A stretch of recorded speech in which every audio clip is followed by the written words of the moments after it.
speaker, Gaurav Chavre. Gaurav Chavre, he works with the infra cloud on all things Kubernetes.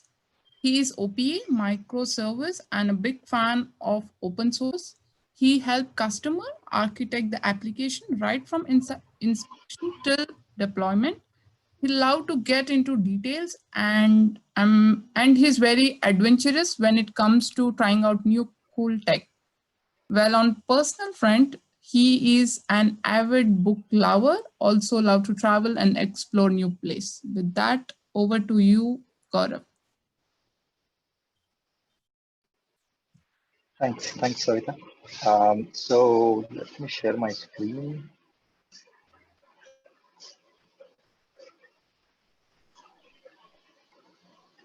All right. I hope you guys are able to see the slides.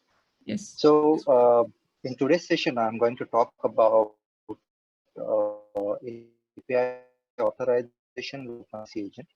I hope you are aware about the Open Policy Agent, but if not, we will have a brief overview to that as well.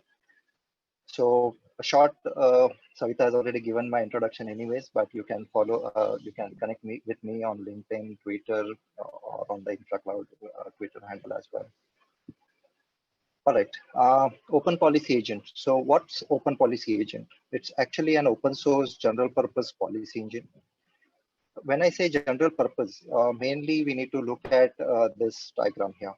It accepts any arbitrary JSON as input, and it will basically apply policies which are written in a declarative language, Rego, and use contextual data. This can be external data, any data in JSON format, in addition to the policies. So policies and data together will act upon the input and give you a decision. This decision can be either a binary value, true or false. It can be a string value, or it can be any JSON value with an array or maybe a single key value pair, whatever, basically. So it accepts any JSON value, applies policies in context of the additional data, and returns any JSON value as the decision. So we see that there is no structure enforced here other than that it should be in a JSON format. So this is essentially domain agnostic. Any data that can be expressed in JSON can actually be used with Open Policy Agent to enforce the policies. So that's the main reason why it's called general purpose policy engine. Now, if we see in more detail how services and OPA will integrate. So OPA exposes multiple HTTP API endpoints, which can be used to query the policies. So service will send the query, OPA will apply policy and data, and return back a decision to the service, right? Now, how do you run OPA? OPA can either be run as using HTTP endpoints. It can be used as a Go library because OPA is built in Go, and it can actually be integrated in your code as a Go library straight away. It can also be used through an interactive shell or basically an REPL which will allow you to try out policies, test policies on command line, right? So like I said, the policies are written in the declarative policy language, Rego. And essentially the key benefit that OPA is providing is it is allowing us to write policies as code. So we'll see Rego and policy as code in action later while we go into the demo. So first, a short differentiation between authentication and authorization. Authentication essentially about identifying the user who is accessing the resource. Authorization talks about or deals with basically whether this user has access to the particular resource or API in our case, and what operations can the user perform on this resource. So this is a critical differentiation to keep in mind because OPA deals with authorization. OPA expects that the authentication has been done and authorization can be implemented with OPA. So authorization, like we saw in the last screen, basically authorization is about identity, whether an identity, a user, can or cannot perform an operation on a resource, IOR, right? Now, this authorization decision other than just the identity of the user and operation and resource, may potentially needs a lot of extra data, which adds context to the decision. Sometimes it can be of the user, what role the user has, which geographic region the user belongs to. Sometimes it can be of the resource, whether the resource is a restricted resource. In that case, irrespective of the role-based access controls, you don't want to give access to this resource. Or maybe you want to block certain deletion of certain resources altogether, right? So this context is generally needed in addition to the identity and the resource data, right? Now, how do the APIs implement this, right? So authentication, of course, that can be implemented centrally at the gateway level, and there are many tools and technologies available to achieve that. With authorization, typically it boils down to the APIs implementing the business logic for authorization. So typically, whenever you get a, let's say, a get offers API, you first call this authorize function. This authorize function has the rules or the business logic required for authorization. If you have three APIs, three microservices, essentially you will have this authorization logic distributed across the three. It can be simple, it can be pretty complex.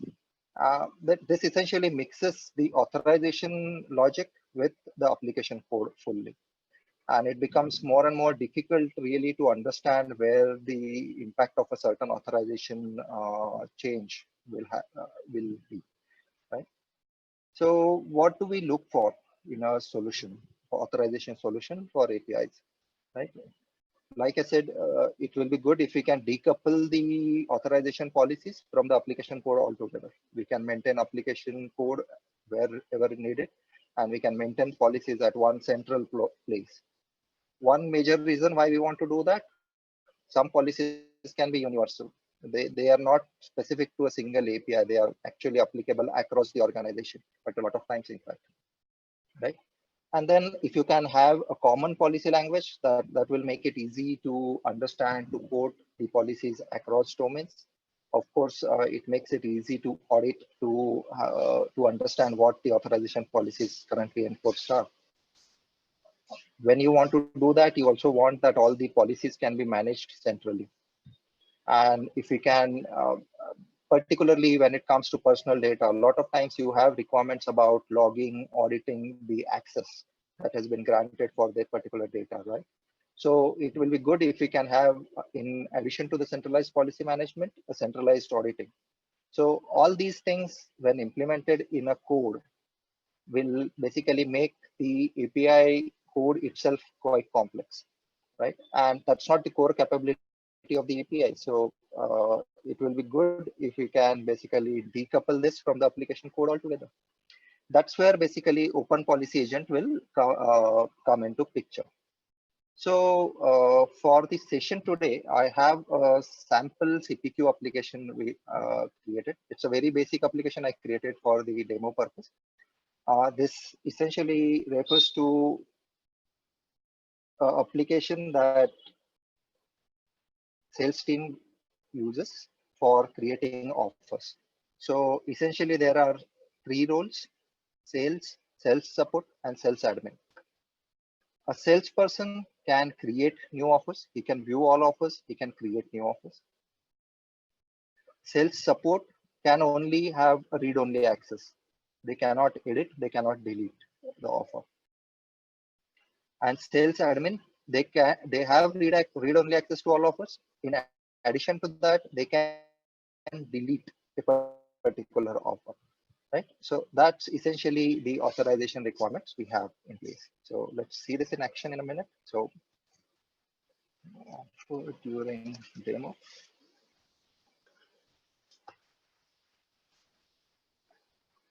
with sales role, I'm able to create this offer ID 5241, right? Now, if I try to delete, essentially sales role cannot delete an offer. So it is forbidden. But if I go to sales admin, I can of course delete this offer, right? So there is an authorization happening in the background here.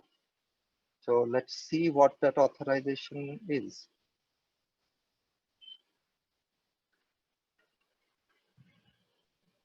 Okay, so I have used Open Policy Agent in addition to my service. Yeah. So my service and agent are running as sidecars basically, and service will forward any request that it receives for the offer to Open Policy Agent. Open Policy Agent returns a true or false kind of decision back to the service. If Open Policy Agent returns true, the operation is continued. If Open Policy Agent returns false, essentially a forbidden error is returned back to the user. And this Open Policy Agent is reading the policies from a bundle server. Now, let me show you this on the Minikube. So I have these microservices running on my Kubernetes cluster. If I describe offer,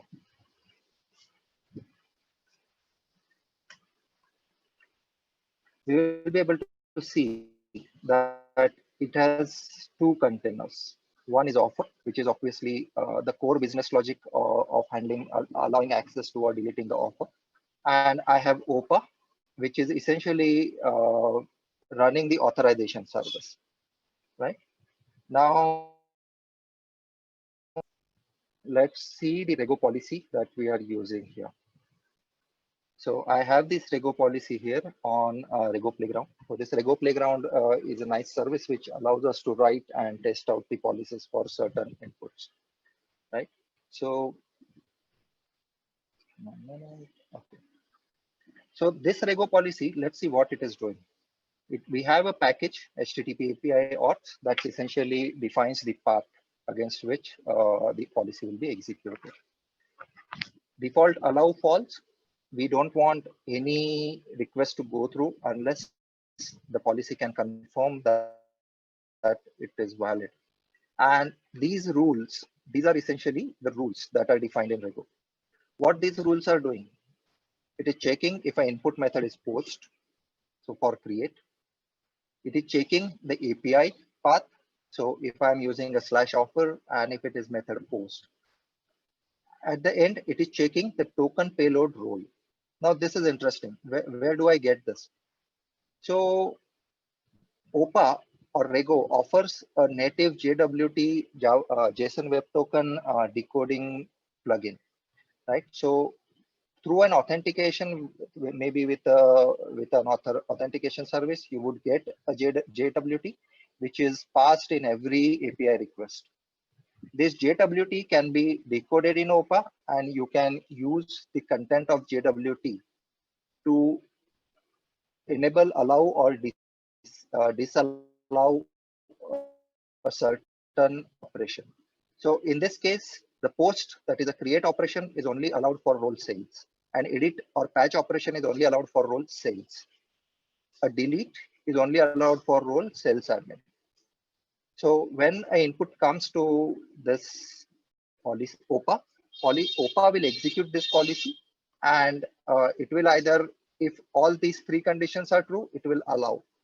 But if any one condition fails, it will mark it as not allowed. Okay, so let's see this in action also. So now we saw that on the CPQ app, we had tried with a sales user. If I try to delete an offer, I'm not allowed to, right? This policy can sometimes change, right? And you want to allow a sales user also to delete. So what I will do is I will modify this policy, and input method, this is normal, and I will make sure that even role cells is allowed to delete. Now that I have added this additional rule here, it will evaluate to true when the role is also cells. So I need to publish this a minute. Yeah. So what I'm doing is I am maintaining these policies in Rego Playground, and I would download the bundle. Okay. So if you see here, I have a tar file, tar zip file, which contains my policy and data. So if I see this, it contains my policy.rego. This policy.rego is essentially the policy file that we have here on the Rego playground, right? And this policy is read by OPA. You see here, I have said that the service will fetch the bundles, the policy bundles from my bundle service. Now, what is a bundle service? I will look here. So I have this bundle server running, which is nothing but a simple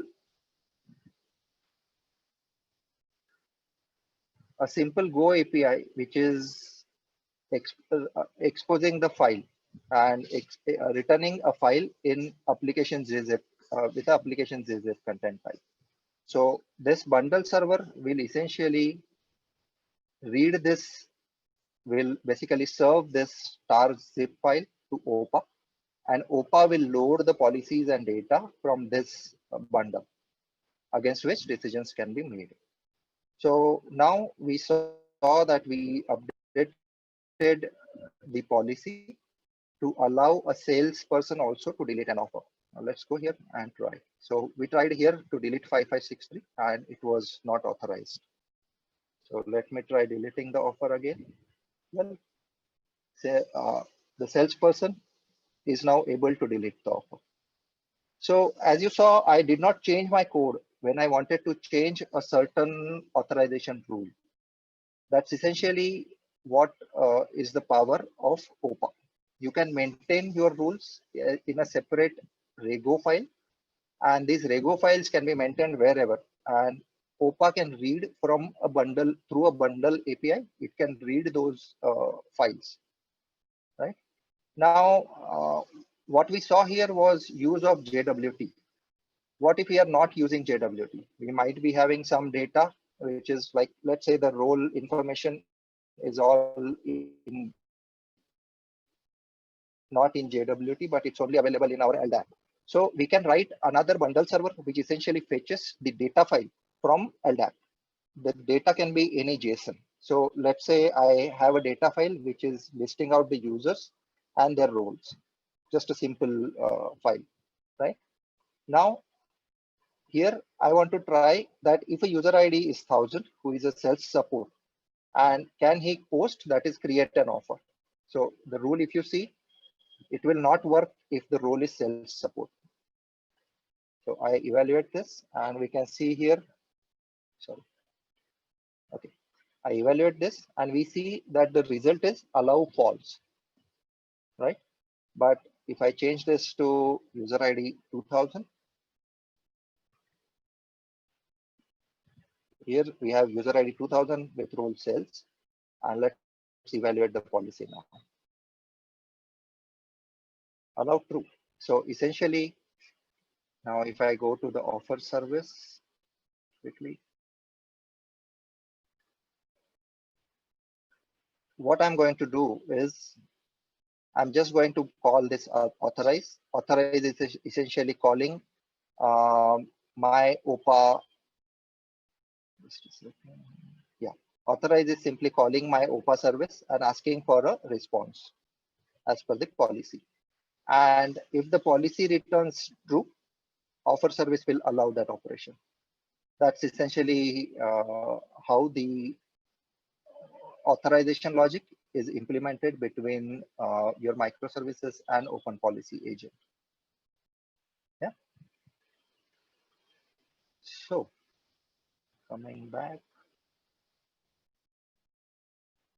So this is what we saw just now. We had our service, offer service.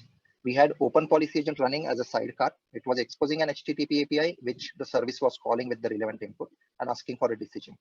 And open policy agent was downloading the policies using a bundle server. This bundle server is a custom implementation. You can implement any HTTP server which serves star zip files. And this bundle server can fetch the data, let's say from a database. It can fetch the data from, let's say, LDAP.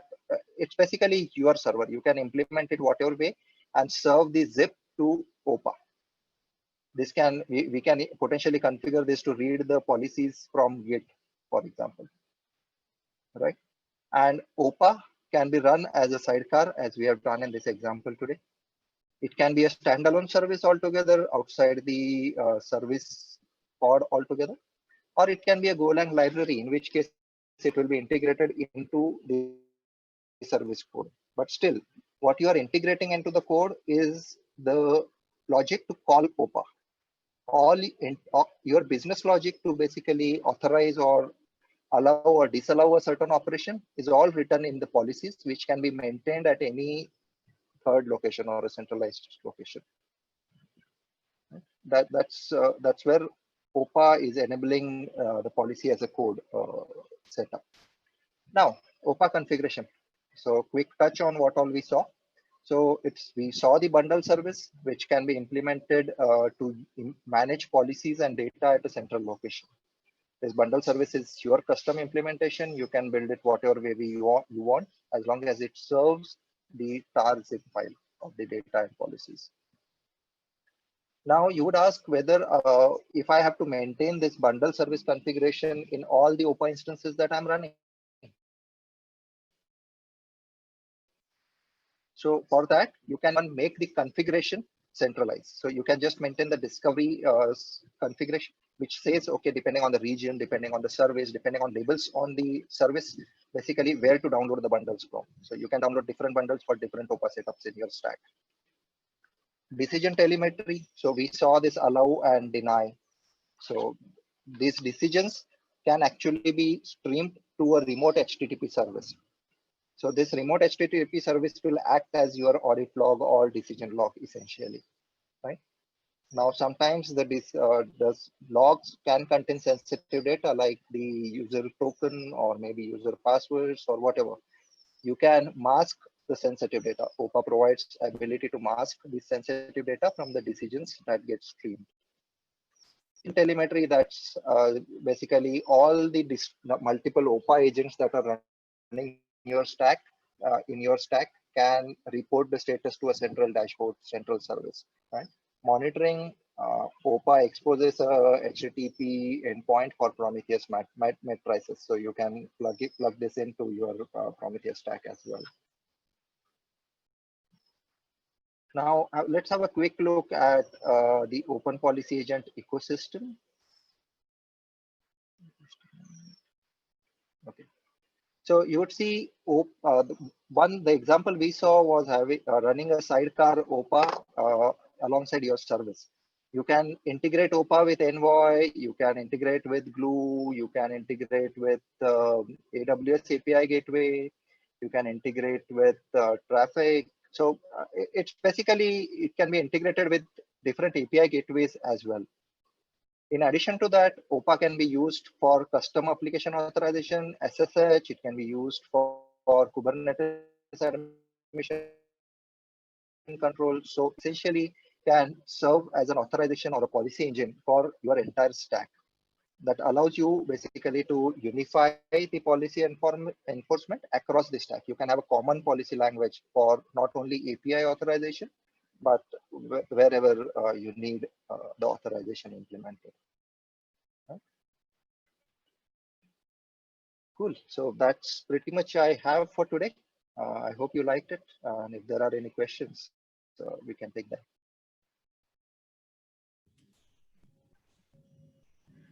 Well, thank you, Gaurav. We have one question, like what is the protocol used by the API for authentication and authorization? Is there any protocol? It's basically an HTTP API. So OPA is not really confirming the authorization. It is returning you a decision. And within your application code or API code, you can use that decision to either continue with the operation or stop the operation, block the user. Okay, well, I don't see much questions. So thank you, Gaurav, with OPA giving us fine-grained policy control over APIs. We can now import external data